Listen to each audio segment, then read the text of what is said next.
독일 베를린의 차가운 가을 저녁, 한 통의 전화가 38세 엘리트 변호사 마르타 호프만의 인생을 뒤흔들었습니다.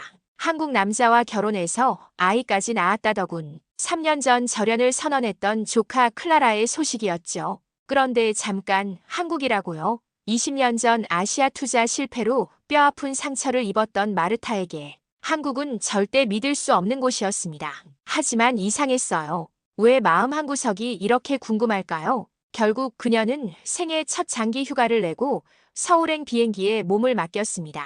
편견을 확인하러 간 여행이었죠. 그런데 인천공항에 내린 순간부터 모든 게 달랐습니다. 독일어 안내 서비스, 15분 만에 해결된 분실물 찾기, 밤 11시에도 안전한 지하철. 이게 정말 그 후진국 한국이 맞나요? 더 충격적인 건 조카의 집 앞에서 일어났습니다. 한 번도 본 적 없는 3살 지아가 달려와 이모 라고 부르는 순간 18년간 쌓아온 차가운 마음이 한순간에 무너져 버렸거든요. 과연 독일 최고의 엘리트 변호사가 한국에서 발견한 진실은 무엇일까요? 그리고 그녀의 선택은 베를린 로펌의 운명까지 바꿔놓을 수 있을까요? 지금부터 여러분은 편견이 사랑으로 변하는 기적을 목격하게 될 것입니다. 영상을 시청하기 전에 한 가지 질문 드릴게요. 만약 마르타처럼 한국에 대한 편견을 가진 외국인이 현장 경험으로 자신의 잘못을 인정하고 진실을 밝히는 게 옳다고 생각하신다면 한국 최고를 아무리 좋은 경험을 해도 기존 편견을 고수하는 게 낫다고 생각하신다면 신중해야를 댓글로 달아주세요. 그리고 좋아요와 구독도 꼭 눌러주세요. 편견에서 시작된 기적 같은 가족 화해 이야기가 지금 시작됩니다. 베를린의 10월 저녁이었습니다. 저는 평소처럼 빨간 와인을 따르며 조카 클라라를 기다리고 있었죠. 18년 전 부모를 잃은 후 제가 보호자가 되어 키운 아이입니다. 법학과를 우수한 성적으로 졸업한 클라라가 대학원 진학 계획을 상의하러 온다고 했어요. 문이 열리자 클라라가 들어왔습니다. 평소와 달리 표정이 굳어 있었어요. 뭔가 중요한 이야기를 준비해 온 듯 했죠. 식탁에 앉은 클라라가 조심스럽게 입을 열었습니다. 이모, 한국으로 가서 국제인권법을 배우고 싶어요. 순간 제 손이 멈췄습니다. 한국이라고 했나요? 20대 초반 아시아 펀드 투자로 거액을 잃었던 기억이 떠올랐어요. 그때의 쓰라린 경험이 마음속 깊이 박혀 있었죠. 아시아라는 단어만 들어도 불안해지는 제 자신을 발견했습니다. 왜 하필 한국이니? 옥스퍼드나 하버드, 소르본은 두고 말이야. 클라라가 단단한 목소리로 답했습니다. 한국은 급속한 민주화를 이뤄낸 나라예요. 제가 배우고 싶은 건 바로 그런 변화의 과정입니다. 그 순간 전화가 울렸어요. 로펌의 상사인 볼프였습니다. 타이밍이 기가 막히게 나빴죠. 마르타, 동양 쪽은 겉만 번지르르 하지. 실속은 없어. 클라라에게도 그렇게 말해주게. 전화를 끊고 나니 화가 치밀어 올랐습니다. 제가 그토록 심혈을 기울여 키운 아이가 불확실한 미래로 달려가려 한다는 게 믿어지지 않았어요. 18년간 쌓아온 신뢰가 한순간에 무너지는 기분이었습니다. 클라라, 난 내가 실패하는 걸 볼 수 없어. 한국 같은 곳에서 뭘 배우겠다는 거니? 클라라의 눈에 실망이 스쳤습니다. 이모는 저를 믿지 않으시는 거네요. 믿는 것과 현실을 아는 것은 다르단다. 내 미래를 책임지는 건 나야. 긴 침묵이 흘렀습니다. 클라라가 천천히 일어나며 말했어요. 이모 뜻대로 살아왔지만 이번만은 제 선택을 하고 싶어요. 저는 와인잔을 탁자에 3개 내려놓았습니다. 쨍하는 소리가 방 안에 울렸어요. 그 소리가 우리 사이에 갈라진 틈을 상징하는 것 같았습니다. 한국 가는 순간 넌 더 이상 내 딸이 아니다. 클라라가 눈물을 글썽이며 고개를 끄덕였습니다. 알겠어요. 그리고 문을 닫고 나갔죠. 그날 밤 저는 텅 빈 집에서 혼자 와인을 마시며 생각했습니다. 내가 옳은 선택을 한 거야. 하지만 가슴 한편이 이상하게 시렸어요. 마치 뭔가 소중한 것을 잃어버린 듯한 공허함이 밀려왔습니다. 3년이 흘렀습니다. 저는 로펌에서 승승장구했어요. 국제경제법 분야에서 인정받는 변호사가 되었죠. 승소율이 90%를 넘었고 동료들의 시선도 달라졌습니다. 하지만 집에 돌아가면 이상하게 허전했어요. 클라라가 남긴 빈자리가 생각보다 컸거든요. 그날도 평범한 회의실 오후였습니다. 동료 변호사들과 새 프로젝트를 논의하고 있었죠. 유럽연합 규제 관련 건이었는데 분위기가 나쁘지 않았어요. 그때 한스가 비아냥거리는 목소리로 말했습니다. 마르타, 혹시 클라라 소식 들었나? 한국 남자와 결혼해서 아이까지 낳았다더군. 순간 머릿속이 하얘졌어요. 결혼이라고요? 아이까지요? 제가 모르는 사이에 클라라에게 그런 일들이 일어났다는 게 믿어지지 않았습니다. 언제 결혼했는데? 한스가 어깨를 으쓱했습니다. 작년쯤. 아무튼 완전히 한국 사람이 되었다더군. 한국식 이름도 지었다던데. 회의를 더 이상 진행할 수 없었어요. 저는 자리에서 일어나 화장실로 향했습니다. 거울 앞에 선 제 모습이 초라해 보였어요. 18년간 함께했던 아이의 인생에서 완전히 배제된 느낌이었죠. 내가 모르는 가족이 있다고 마음속으로 중얼거렸습니다. 클라라가 누군가와 사랑에 빠지고 결혼하고 아이를 낳는 모든 순간을 저는 알지 못했어요. 그 아이에게 저는 어떤 존재일까요? 이모라는 말조차 들어본 적 없는 낯선 사람일 테지요. 사무실로 돌아와 컴퓨터 앞에 앉았지만 일이 손에 잡히지 않았어요. 무의식 중에 서울 항공편 검색창을 띄워놓고 한참을 망설였습니다. 가서 뭘 하겠다는 거지? 절연을 선언한 건 저였는데 말이에요. 그날 밤 집에서도 잠이 오지 않았습니다. 클라라의 어린 시절 사진들을 꺼내보며 생각에 잠겼어요. 첫걸음마를 뗄 때, 처음 학교에 간 날, 대학 졸업식까지 모든 순간을 함께했던 우리였는데 말이죠. 일주일이 지나도 마음은 여전했습니다. 볼프가 새로운 아시아 프로젝트를 맡기려 했지만 저는 정중히 거절했어요. 아직 그쪽 지역에 대한 편견이 남아있다고 핑계를 댔죠. 하지만 진짜 이유는 달랐습니다. 클라라가 선택한 그곳이 어떤 곳인지 제 눈으로 직접 확인하고 싶었거든요. 혹시 제가 틀렸을 수도 있지 않을까 하는 생각이 들기 시작했습니다. 그 생각이 점점 커져갔어요. 마침내 결심했습니다. 생애 첫 장기 휴가 신청서를 작성하며 떨리는 손으로 서울행 항공편을 예약했어요. 결제 완료 알림이 뜨자 가슴이 두근거렸습니다. 이제 돌이킬 수 없었죠. 항공권 PDF를 내려받으며 중얼거렸어요. 클라라야, 이모가 간다. 인천공항에 도착한 건 현지 시간 오후 6시였습니다. 12시간 비행에 지쳐있던 저는 복잡한 입국 절차를 각오하고 있었어요. 그런데 놀랍게도 모든 게 매끄러웠습니다.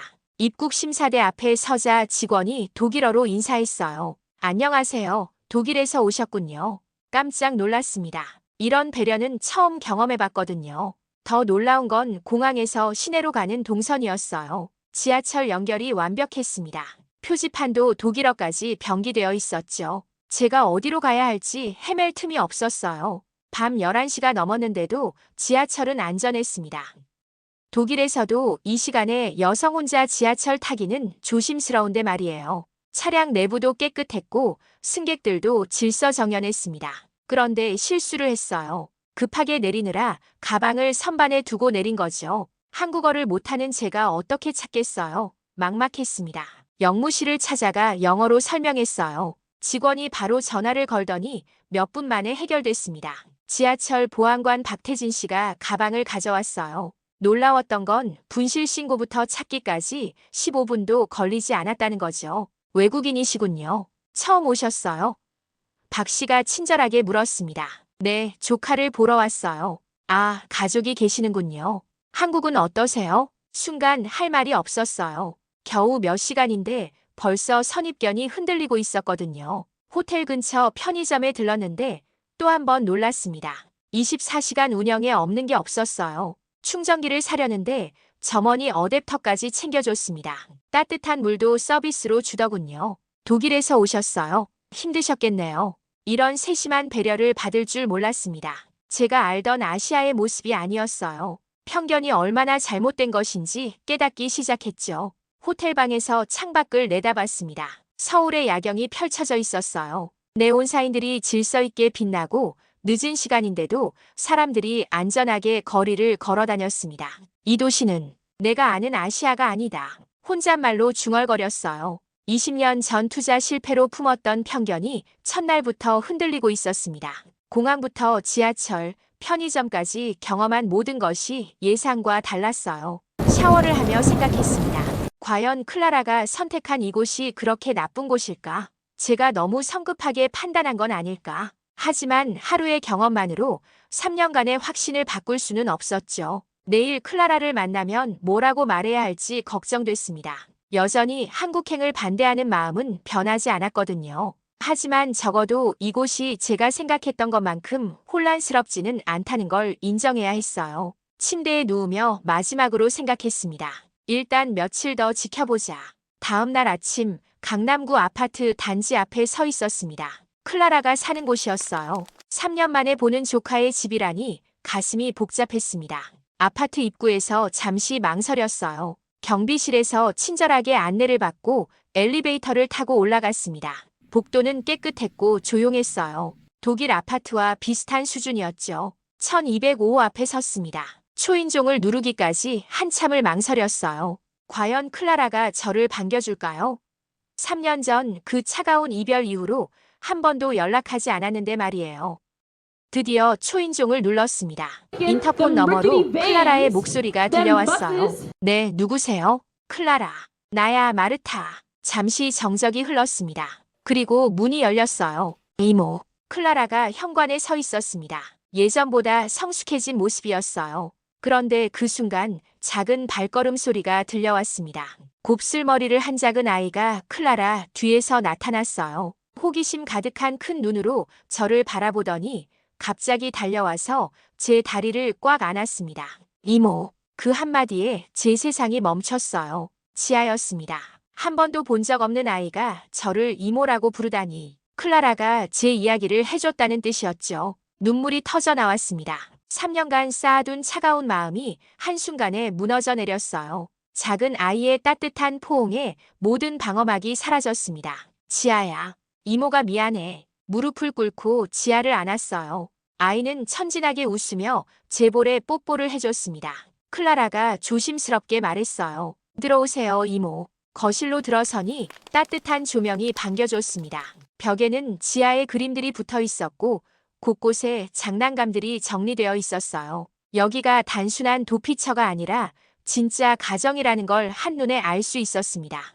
이모 오신다고 했을 때 지아가 얼마나 기뻐했는지 몰라요. 클라라가 차를 끓이며 말했습니다. 목소리에 원망은 없었지만 3년간의 아픔이 느껴졌어요. 지아가 제 손을 잡고 자신의 방으로 데려갔습니다. 작은 책상 위에 그림이 하나 놓여 있었어요. 4명이 손을 잡고 있는 그림이었죠. 이모, 아빠, 엄마, 지아예요. 그 그림을 보는 순간 가슴이 뭉클해졌습니다. 아이는 한 번도 만난 적 없는 저를 가족으로 생각하고 있었어요. 거실로 돌아와 클라라와 마주 앉았어요. 서로 할 말이 많았지만 쉽게 입이 떨어지지 않았습니다. 클라라, 나는. 이모, 괜찮아요. 이해해요. 클라라가 먼저 말을 막았습니다. 하지만 그 이해한다는 말이 더 마음 아팠어요. 지아가 다시 제게 달려와 무릎에 앉았습니다. 이모, 우리 집에서 자요. 순수한 아이의 말에 웃음이 나왔습니다.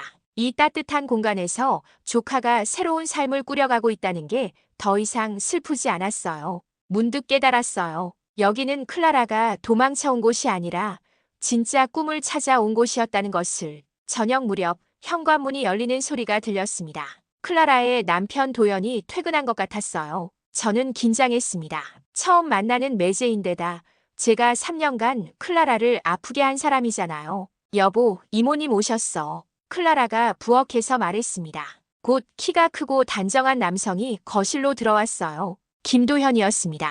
그런데 놀라웠던 건 도현의 첫 인사였어요. 90도로 깊숙이 고개를 숙이더군요. 안녕하십니까? 클라라 남편 김도현입니다. 먼 길 오시느라 고생하셨습니다.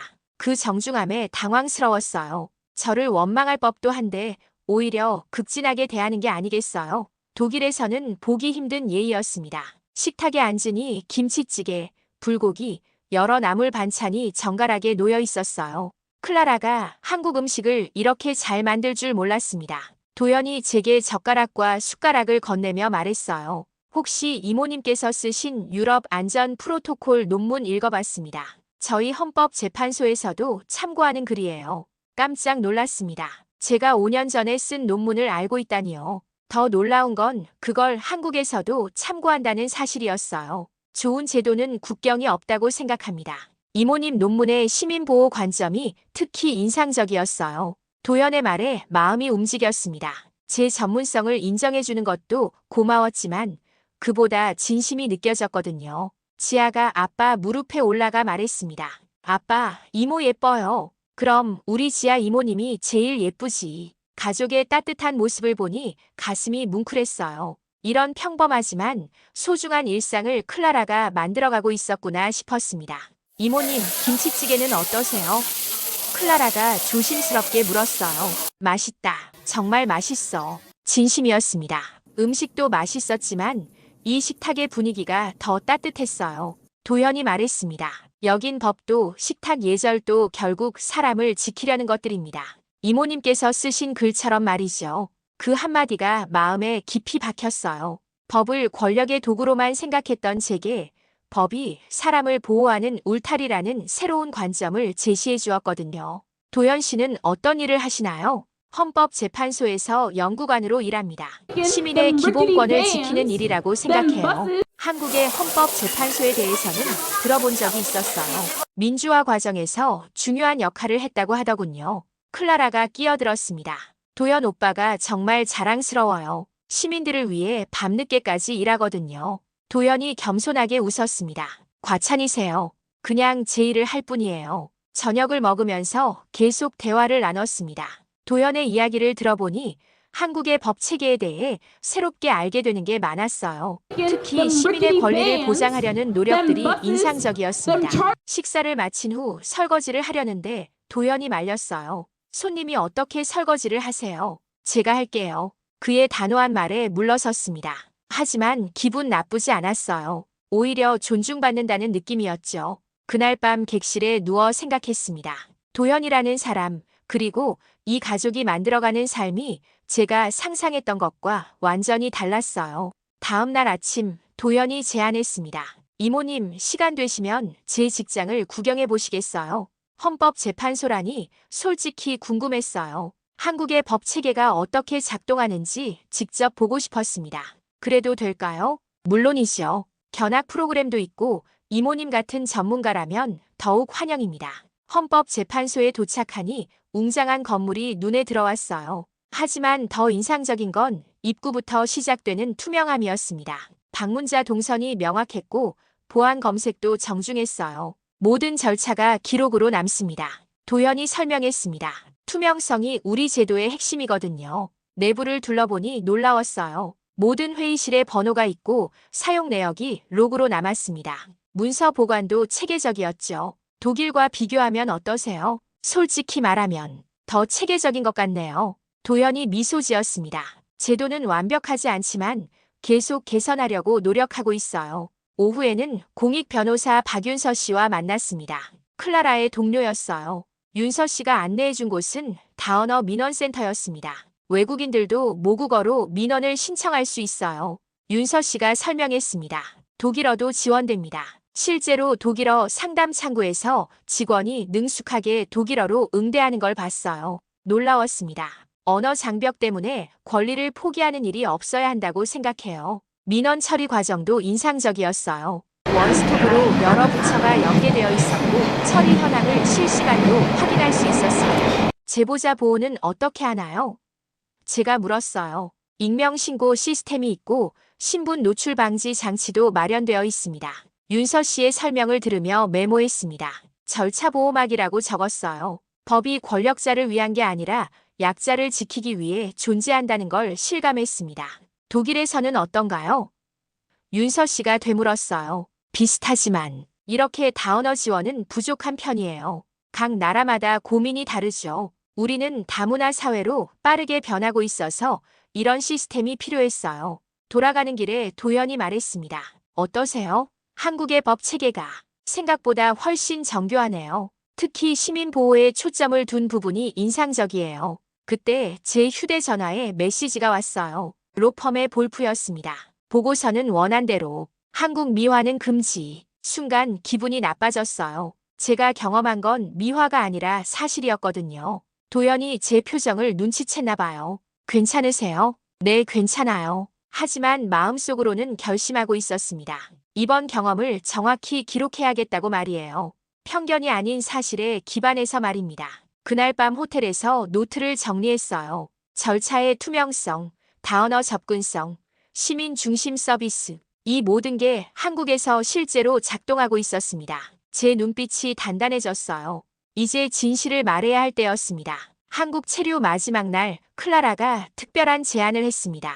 이모, 가족 사진 찍으면 어때요? 한복 입고 말이에요. 한복이라니. 처음 들어보는 제안이었어요. 하지만 거절할 이유가 없었습니다. 좋아, 해보자. 한복 대여점에 갔는데 생각보다 정교했어요. 직원이 친절하게 설명해줬습니다.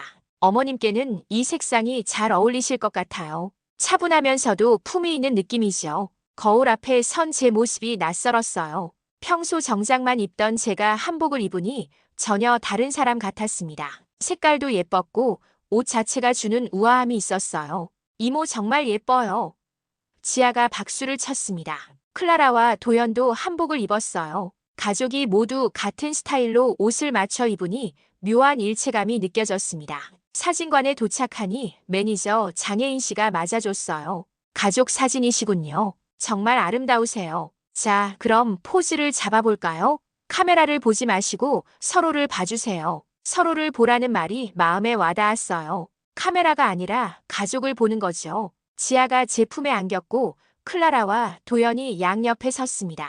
자연스럽게 웃음이 나왔어요. 좋아요. 정말 자연스러우세요. 셔터 소리가 몇 번 울렸습니다. 그런데 마지막 장을 찍기 직전에 갑자기 마음이 북받쳐 올랐어요. 클라라야. 네, 이모. 미안해. 정말 미안해. 3년 전 식탁에서 못했던 말이었어요. 그때의 쾅 소리를 덮는 찰칵 소리가 들렸습니다. 클라라의 눈에 눈물이 고였어요. 이모, 내가 너무 고집스러웠어. 내 선택을 믿지 못해서 미안해. 지아가 우리를 번갈아 보더니 말했어요. 울면 안 돼요. 웃어야 예뻐요. 그 말에 모두 웃음을 터뜨렸습니다.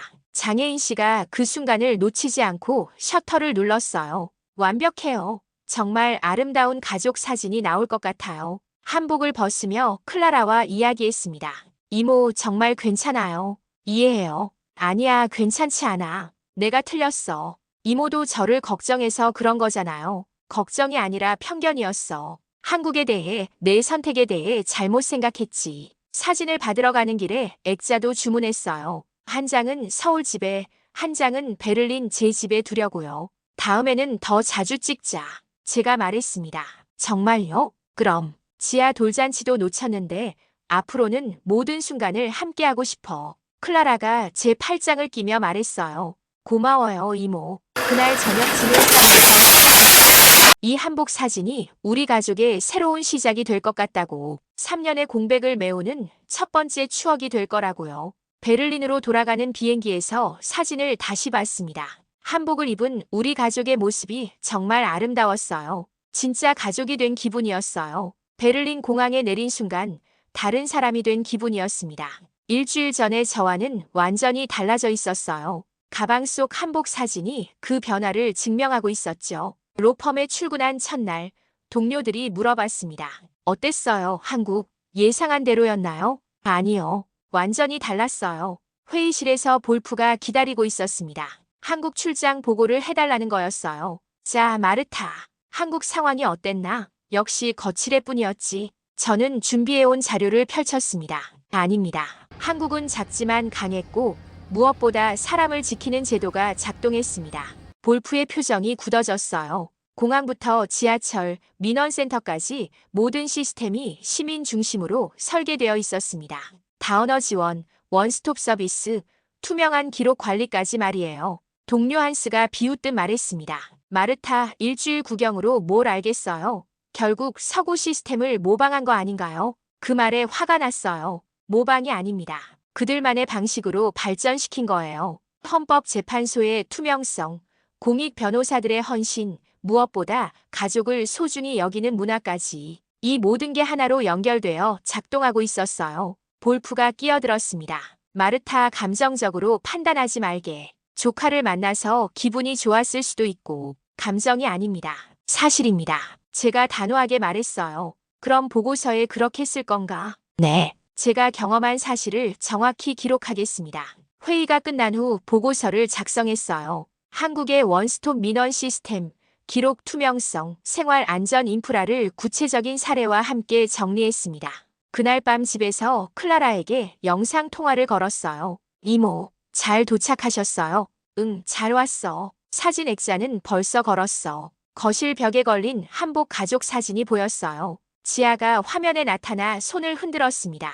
이모, 언제 와요? 곧 갈게, 지아야. 정말 곧 가고 싶었어요. 이제 서울이 낯선 곳이 아니라 가족이 있는 곳이었거든요. 이모, 회사에서 뭐라고 하셨어요? 진실을 말했어. 한국이 정말 훌륭한 나라라고. 클라라가 미소 지었습니다. 고마워요, 이모. 이제 정말 우리가 가족이 된 것 같아요. 통화를 끝내고 창밖을 바라봤습니다. 베를린의 야경도 여전히 아름다웠지만 이제 서울의 불빛도 그리웠어요. 책상 위에 놓인 보고서를 다시 봤습니다.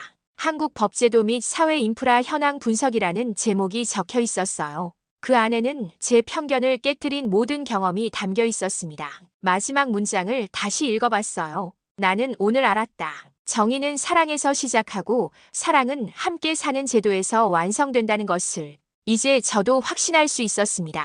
클라라의 선택이 옳았다고, 한국이 정말 살기 좋은 나라라고 말이에요. 다음 달 휴가 계획을 세우기 시작했습니다.